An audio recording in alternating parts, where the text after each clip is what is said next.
도널드 트럼프 미국 대통령이 다시금 관세라는 카드를 꺼내 들었습니다. 그는 멕시코와 캐나다를 포함한 북미 인접국은 물론 전 세계를 상대로 고율 관세 부과를 예고하며 이른바 무역재편이라는 대의를 앞세우고 있습니다.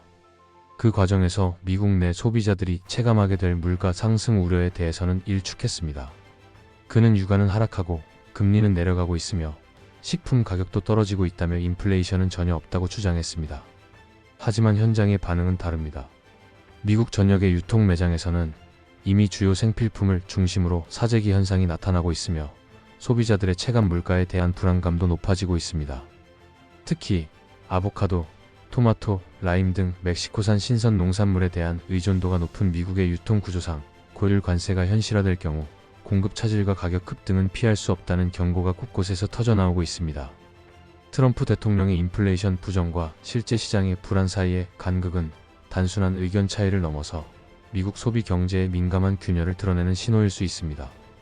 경제 전문가들은 트럼프의 발언을 정치적 메시지로 해석하면서도 실물 경제에 미칠 영향은 결코 작지 않을 것이라 보고 있습니다. 이번 영상에서는 관세는 인플레이션을 유발하지 않는다는 트럼프 대통령의 주장에 대해 실제 시장의 반응과 데이터를 기반으로 그 타당성을 검증해 보고자 합니다. 그리고 이 관세 정책의 실질적 피해자가 누구인지를 분석하며 트럼프가 정말로 바꾸려는 것이 단순한 가격이 아닌 질서라면 그 전략의 배경은 무엇인지까지 살펴보겠습니다. 트럼프 대통령의 관세 정책은 단순한 무역 압박 수단을 넘어 미국 내 식탁 물가에 직격탄을 날릴 수 있는 변수로 떠오르고 있습니다. 특히 멕시코와 캐나다를 겨냥한 관세 부과는 미국 식품 유통 구조를 정면으로 건드리는 조치입니다. 미국은 식료품 공급망에서 북미 자유무역 협정 국가들에 대한 의존도가 매우 큽니다. 미국 농무부의 2023년 자료에 따르면 미국은 멕시코에서만 약 385억 달러 규모의 농산물을 수입하고 있으며 이 중 신선 채소와 과일은 30억 달러 이상을 차지합니다. 아보카도의 경우 미국에서 소비되는 제품의 약 90%가 멕시코산이며 그 외에도 토마토, 오이, 피망, 라임, 망고 등 상당수가 멕시코에 크게 의존하고 있습니다. 캐나다 또한 미국의 중요한 농산물 공급 파트너입니다. 특히 달걀 공급에서 캐나다는 미국 최대의 수출국이며 최근 미국 내 조류 인플루엔자 확산으로 이미 달걀 가격이 전년 동기 대비 53% 급등한 상황입니다. 여기에 고율 관세가 덧붙여진다면 단기간 내 가격 급등은 피할 수 없게 됩니다. 식료품 유통업체들은 이러한 위험을 감지하고 있습니다. 미국 종합유통업체 타겟의 브라이언 코넬 CEO는 AFP와의 인터뷰에서 트럼프 대통령의 관세 정책 효과가 이번 주부터 실제 매대 가격에 반영될 것이라고 말했습니다. 신선식품은 유통기한이 짧기 때문에 관세로 인한 가격 전가는 빠르게 나타날 수밖에 없습니다. 소비자가 체감하는 가장 직접적인 피해는 식탁 위 물가입니다. 하지만 이보다 더 중요한 문제는 이로 인해 발생하는 소비 심리의 위축과 체계적 비용 전가입니다. 그로서리 산업은 평균 마진율이 1%에서 3% 수준으로 매우 얇기 때문에 원가 상승분을 자체 흡수하기 어려워 가격 인상으로 이어질 수밖에 없습니다.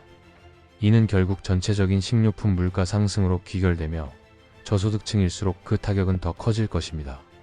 즉, 관세 수입 단가 상승 유통업체 마진 압박 소비자 가격 인상이라는 구조적 흐름이 이미 시작됐고 이는 관세 정책의 초기 파장이 얼마나 빠르게 실물 경제에 반영되는지를 보여주는 대표적 사례라 할 수 있습니다. 트럼프 대통령은 인플레이션을 부정하고 있지만 미국 전역의 소비자들은 그와 정반대의 현실을 체감하고 있습니다.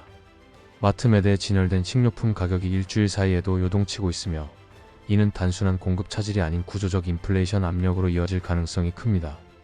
대표적인 사례는 달걀 가격입니다.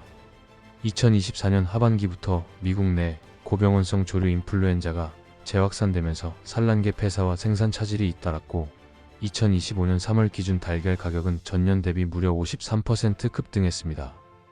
여기에 캐나다산 수입 달걀에도 관세가 부과되면 공급은 더 줄고 가격은 더 오를 수밖에 없습니다. 문제는 이것이 달걀에만 국한되지 않는다는 점입니다.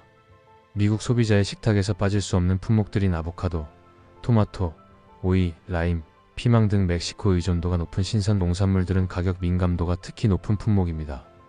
신선식품의 특성상 재고 비축이 어렵고 유통기한도 짧기 때문에 관세 부과 직후 수일 내에 가격 인상이 발생할 수 있다는 것이 전문가들의 공통된 분석입니다.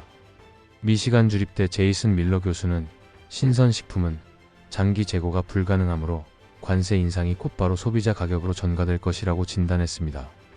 실제로 최근 유통업체들의 사전 발주량이 줄어들고 있으며 이는 공급 축소에 따른 가격 왜곡을 더욱 가속화시킬 가능성을 내포하고 있습니다. 이러한 가격 상승은 단순히 장바구니 물가에만 영향을 미치는 것이 아닙니다.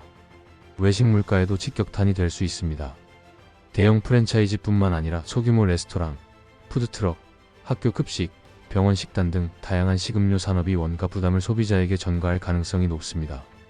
더불어 신선 농산물뿐만 아니라 멕시코산 맥주, 데킬라, 캐나다산 메이플 시럽 등 기호식품과 주류류도 관세 인상의 영향을 받을 수밖에 없습니다. 이는 단순한 가격 문제를 넘어 미국 내 소비 여력 전반에 부담을 줄 수 있습니다. 결국 트럼프 행정부가 주장하는 관세는 미국 경제 강화, 일자리 창출, 급여 상승을 위한 전략이라는 명분과는 달리 현실은 소비자들의 지출 여력을 약화시키고 구매력을 갉아먹는 결과로 이어질 가능성이 높습니다. 현재처럼 고금리 기조가 지속되는 상황에서 생계비 부담까지 가중된다면 그 여파는 소비 위축과 경기 둔화라는 이중고로 이어질 수 있습니다. 트럼프 대통령은 관세 정책이 미국 내 경제에 미치는 영향을 최소화할 것이라 단언하지만 시장과 월가의 시선은 점점 불안 쪽으로 기울고 있습니다. 그 핵심은 가격 전가의 결과로 발생할 수 있는 소비 심리의 붕괴와 신용 경색입니다. 미국 경제는 높은 소비 의존형 구조를 지니고 있습니다.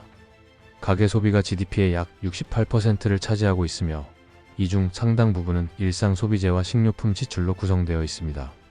따라서 생필품 가격이 급격히 상승할 경우 소비자들의 체감 물가에 대한 불만은 단순한 불쾌감을 넘어 실질적인 소비 위축으로 이어질 가능성이 큽니다. 실제로 뉴욕타임스는 최근 사설을 통해 높아진 물가는 가계 부담을 키우고 이는 곧 소비자 심리 위축으로 이어질 수 있다며 이러한 흐름은 결국 고용 둔화와 기업 실적 하락을 야기할 것이라고 경고했습니다. 특히 월가에서는 물가 상승률이 체감 기준으로 4% 이상 증가할 경우 중산층 이하 소비자들이 지갑을 닫기 시작하고 이로 인해 신용 리스크가 시장 전반으로 번질 수 있다는 시나리오를 경계하고 있습니다. 금리가 이미 높은 상태에서 생계비까지 치솟는다면 미국 가계는 연체 위험에 노출되고 이는 곧 금융시장의 불안정성으로 이어질 수 있습니다. 이 같은 우려는 일부 유통 및 소비 관련 기업의 주가 움직임에서도 감지됩니다. 주요 유통업체인 타겟과 월마트의 주가는 관세 발표 이후 하락세를 보였고 소비재 ETF들도 관세 이슈를 반영하며 약세 흐름을 나타냈습니다. 시장은 관세를 단순한 외교 정책 수단이 아니라 경제 심리와 금융 환경을 뒤흔드는 구조적 리스크로 인식하고 있는 것입니다. 더불어 투자자들이 관세로 인해 미국 경제의 내수가 압박받을 경우 연준의 대응 여부에도 촉각을 곤두세우고 있습니다. 그러나 최근 제롬 파월 의장은 불확실성이 지나치게 크다며 금리 인하에 신중한 태도를 보이고 있어 패드 풋 기대감은 사라진 상태입니다. 현재 시장은 트럼프 풋, 즉 트럼프 대통령이 위기 시점에 규제 완화와 세제 혜택을 들고 나올 가능성에 기대고 있지만 그 카드마저 아직 사용되지 않았습니다.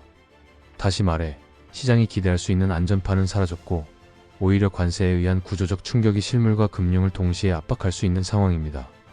관세가 단순한 정책 수단이 아니라 실물 경제와 금융 시스템을 동시에 흔들 수 있다는 점에서 시장은 트럼프 대통령의 인플레이션은 없다는 주장보다 자신들이 체감하는 현실을 더 신뢰하고 있는 셈입니다. 도널드 트럼프 대통령은 미국 내 인플레이션 우려를 전면 부인하며 자신이 추진하는 고율 관세 정책이 오히려 미국 경제에 긍정적인 효과를 가져올 것이라고 주장하고 있습니다. 그는 유가 하락과 금리 인하 가능성을 근거로 내세우며 연방준비제도에게는 금리를 더 빨리 내리라고 압박합니다. 하지만 현실은 그의 주장과는 거리가 있습니다. 식료품 가격은 이미 치솟고 있으며 유통과 소비 현장에서는 관세의 여파를 실시간으로 체감하고 있습니다. 월가와 학계, 언론은 하나같이 물가 상승과 소비 위축, 신용 경색이라는 도미노를 경고하고 있으며 일부에서는 이 같은 관세가 단기적 충격을 넘어 중장기적인 경기 둔화의 단초가 될 수 있다고 보고 있습니다. 결국 시장이 던지는 핵심 질문은 이것입니다. 이 관세는 협상을 위한 레버리지인가? 아니면 세계 질서를 바꾸려는 구조 개편인가? 만약 그것이 협상용 카드라면 일정한 피해는 감수하면서도 트럼프 행정부가 원하는 조건을 이끌어내기 위한 도구로 이해할 수 있습니다. 하지만 그것이 구조 조정을 위한 장기 전략이라면 이야기는 달라집니다. 그 피해는 일시적 충격이 아닌 미국 소비자들의 일상 전반을 변화시키는 대대적인 충격으로 확대될 수 있습니다. 이 지점에서 우리는 트럼프 대통령의 정책 철학을 이끄는 스티븐 미런의 전략적 구상에 주목할 필요가 있습니다. 그는 이미 2024년 말 발표한 글로벌 무역 시스템 재구조화 가이드를 통해 관세가 단순한 보호무역이 아니라 세계 무역 규칙 자체를 바꾸기 위한 정교한 도구임을 밝혔습니다. 그리고 트럼프는 이 전략을 단지 이론적 수준에서가 아니라 실전에 적용하려는 의지를 강하게 드러내고 있습니다.